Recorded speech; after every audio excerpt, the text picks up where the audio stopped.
You mentioned Billy Joe Saunders. Let's talk about him. He's obviously fighting in November now. We thought he was going to be with Ben Davison. Ben's over in America with Tyson Fury. Billy's now training at your gym once again. Is that going to be a permanent move, or is it just for this fight? What's going on? I used to think Billy was called a traveller because he was from the travelling community, but I think it's because he travels around trainers. I don't know. Listen, he's found his way back to the gym. The door was always left open when he went, and Billy's got his own reasons. I haven't really talked about it. He just said, I need you to train me for this fight. We'll just see how it goes.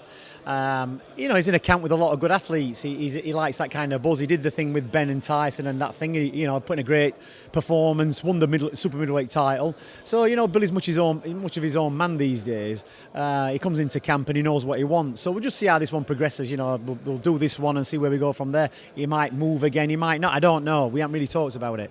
Lucky for Bill, you're not a bitter man and you don't kind of show people the door once they've gone. No, the thing is, we're employed by the fighters. This is what people forget. We're not. When they're in camp, they've got to do as they're told, but they pick.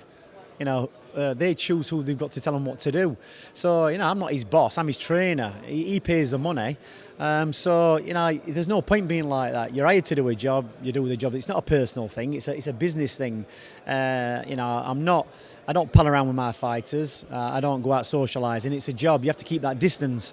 You have to have respect for them. They have to have respect for you, because when you tell them to do stuff, you expect them to do it. So it's never going to be that way with me. He left on a good note. We didn't have a fallout, and the door was always open. He always paid his money, always did his thing, and that was it. What do you think about him appearing next on the undercard of a fight between two YouTubers? I'm getting a lot of this on social media. People sending me messages. Listen, this is the way I look at it is this: boxing is a minority sport, so the more exposure you can get, the better. So whether you're the undercard or not, if you're getting the money you should be getting, that's all that matters. If that fight, those two YouTubers are generating the money to pay for Billy Joe Saunders, fair enough. But it's also bringing in a wider audience who probably never watch boxing. Now, if you can retain some of that audience to watch normal boxing, maybe they look at those two YouTubers and think, that's a load of rubbish, this is what we're going to be watching. Then you're bringing more people into boxing, so it's only causing more exposure and media exposure to boxing. Look at the Mayweather-McGregor, when that happened, the people were saying the same thing.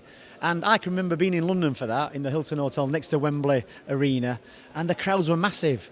Do you understand? There were more people for that press conference than the show the next day, what was taking place there. And it caused massive publicity and people got interested, and it was good. So, listen, let's just see. It's not a problem to me. If boxing can be exposed to a bigger crowd, a bigger audience, that's all good for boxing.